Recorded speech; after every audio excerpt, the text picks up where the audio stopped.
All month long, we are proud to support the Help Kids Shine campaign, the campaign helping the Niagara Children's Center. And during the course of the month of October, we are going to be sharing a lot of stories that have been coming out of the Children's Center, some of the successes, and all the programs that are going on over there. It is just it's a wonderful initiative to be a part of every year. And again, this year, as we try to help kids shine in 2020, we know that the need to find fundraising efforts are absolutely integral. So we're proud to be on board again with the Help Kids Shine campaign. And this morning we're joined by Amber Dick from the Niagara Children's Center, a member there. Well, it's an interesting story, Amber. Let's go through this with everybody, because you've kind of got you've kind of seen the Children's Center on a couple of different fronts over the years, haven't you? Good morning. Absolutely. Good morning. Thank you so much for having me. So when was the first time you kind of came in contact with the center? So funny enough, it was actually as a student at Brock University. I was in Teachers College, and they had a program where they would bring students in just to kind of understand some of the capacities of the Children's Center and what they were doing for children through therapeutic and the educational aspects as well. So I saw it as a student teacher, and then years later, about 6 years later, walked through the door with my baby girl in my arms as a mother, needing their help desperately, as I had been given a rare genetic diagnosis for my daughter Megan. She has partial mosaic trisomy 8 ring, and all we knew at that point was that she couldn't kind of support her body to sustain breathing, and we knew that there'd be a long road with a lot of need for support in order to help her achieve milestones that so many take for granted. So we spent years and years receiving therapy there, occupational therapy, physiotherapy, speech therapy, taking different courses that they offered. But there was a piece that I found always missing, and that was a parent support piece. They tried, and the therapists are just incredible. The people who had done the occupational therapy and physiotherapy, I found that sometimes they had to be therapists for me as I tried to process all of the things that were happening to my daughter and tried to look ahead at the future. And I think that was a piece that I really was searching for, was trying to find a way to connect with other people and work through some of that. So then later in life, my daughter's now 11, I tapped into the Children's Center. Had really been doing a push to try to get families engaged and figure out how to support them more wholly, and they had started a family engagement network, which I sat on that committee for the last 3 or 4 years. And as part of that, then we discussed ways to support parents better. And I was hired by the center to be a parent support person and run in-person parent support groups. So I have kind of had a full circle experience with the Children's Center, and I've really got to see it from a lot of different vantage points. Which is, I think kind of wonderful. Like that first experience when you came in as a student, because I imagine that experience drastically different than walking through with a baby in your arms, and then again very different from going in this parent support role. Like these aren't linear kind of pieces, I think. Right, absolutely. Yeah, definitely walking in as a parent was quite an emotional moment for me. And just realizing how vulnerable and dependent you are on others at that point, even having a teaching degree, I would think that I could be able to figure out what to do with my child, but I couldn't. I couldn't do it alone. I didn't know how you help a child develop neck muscles to sustain their airway. I didn't know how you take a child whose body is so limp and you help them to walk, or you take a mouth that can't coordinate sound and teach them to speak. I mean, it was so beyond my scope that I felt so helpless and vulnerable, and I can't even tell you what it meant to me to have the center there, to be able to kind of give me that reassuring sense of that someone did know what to do, and they were there for me, and they were going to walk beside me in the journey. And I think that's so much of what I want to do in the parent support role is, from a parent perspective, walk beside other parents in this journey. I know that the amazing staff at the center, that their children are in great hands, and as a children's center, we also want to walk alongside the family and let them know that they're in good hands too, and that they have support.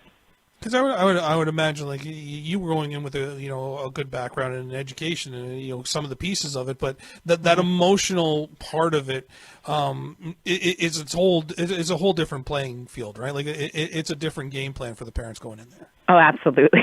Yeah, there's a lot of emotions to process when you think of the challenges that your child's going to face and how you as a family are going to have to rise up to support that and walk beside that. How do you? I guess when this program kind of came together, this parent support role, is it simply what I think a lot of us are probably envisioning in our head is kind of sitting in a room and talking to each other sort of thing? Because I imagine that's one of the easy beneficial things you could put together.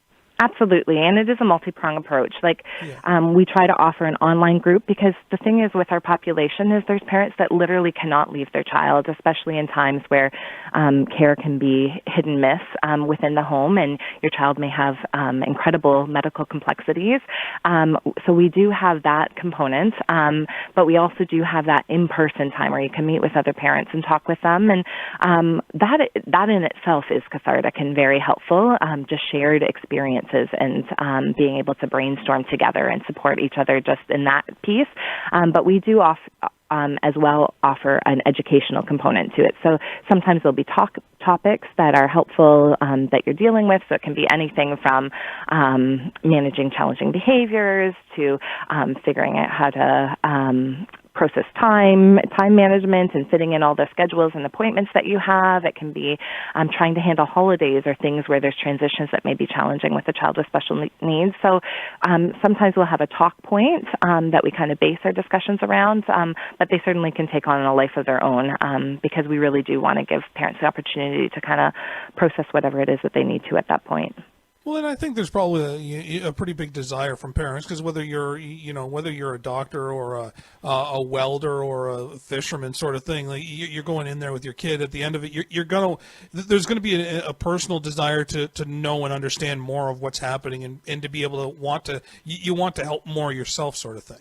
Absolutely, and that is one of the pieces that we're looking at is a lot of times parents won't take the time for their own emotional processing and health because you're so fixated on just trying to juggle the non-negotiables in your life and trying to support your child. So we are looking at building onto some of those more fundamental workshops that parents are going for, like helping your child toilet train or eat or speak, and trying to find out how we can provide that support piece attached to those things that parents have prioritized. And so we are trying to figure out all of those pieces because I think it is important that parents feel that support, but it is really hard to juggle all of those things and figure out how to add that element into their lives as well. Yeah, good. Since beginning the program, good feedback on it? Yeah, excellent feedback. Yeah, we've got quite a number of parents who have tapped into that resource over the last 2 years. And as I said, it's kind of a program in process. We're constantly looking for the feedback from the parents and trying to figure out ways to make it work with the circumstances that they find themselves in. Should ask you how Megan's doing then after all those years kind of in part of that, because obviously your world within the Children's Center has changed drastically. I think you said she's 11 now, if I caught that right. Yeah. Like that's a long time for you for her to from that first day sort of thing. Yeah, absolutely. And I mean, it's with joy that I can say that the work of that staff has been incredible, and we've got to see incredible gains in her life. We've got to see her take those first steps. We've got to see her jump and dance around. We've got to hear her say, "Mommy, I love you." We've got to listen to her sing. So she has just had some incredible milestones thanks to the incredible work of the staff there and just her incredible resilience. But we still have challenges. Megan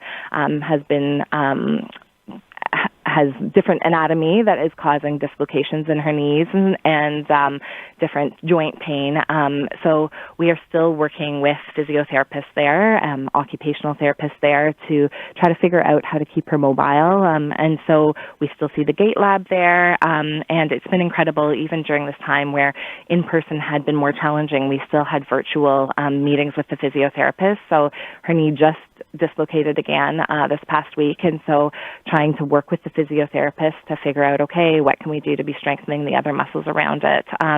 So it is I think in our life, in Megan's life, it's going to be a constant that we need to continue to need. Unfortunately, it isn't a quick fix that her body is going to just need one little thing and then be done. But it's just so affirming to know that they're still there. They're still walking beside us. So it is beautiful in that I can support other parents kind of beginning that journey. But I mean, I'm very much still in the thick of it myself and relying on all of their experience and expertise and the incredible donors who continue to give so that they can provide these services for us parents. Personally, though, that's going to be pretty hard to be trying to help out other parents when you're still going through a lot of other stuff. Frankly, I'm sitting there listening to you say that, and I'm thinking, balancing those two has got to be really hard. Yeah, absolutely. And you know what, though, I do find that it's helpful for me myself. Like, as I hear other parents, and there's something about being able to talk for me as well. So it's not only can I give from some of the depths of the experience that I have as an educator, having pretty much tried out and used every program, helping her integrate into the public school system, just all of those experiences, I feel just honored that I can share some of that with parents and help them on the journey and give them some tips from things that we've trialed ourselves and found to be successful. And I benefit from it myself because hearing other parents and knowing I'm not alone in this journey is helpful for me too emotionally and helps me just keep grounded in the journey as well. It's a wild journey, and one that Amber, we're glad that the Children's Center is there and all the great work that they're doing for Megan, and then that you're doing for other parents and for yourself. It's a ton of stuff, but I think that's a great showcase of what the heck goes on over there and what it means to a lot of people. I appreciate the chat today. Thanks. Well, thanks so much. And honestly, your support as an organization for the Children's Center has been amazing. And we just are so thankful for the donors. And because we need that constant supply, we are in a place where we can't do this alone. We need those expertise and we need the community to rally around and to give so that other children can have all the incredible services that we've got to experience and that we've seen firsthand making such an impact in our lives. Absolutely. And that's what this campaign is all about. Amber, thanks a lot for the chat this morning. Take care.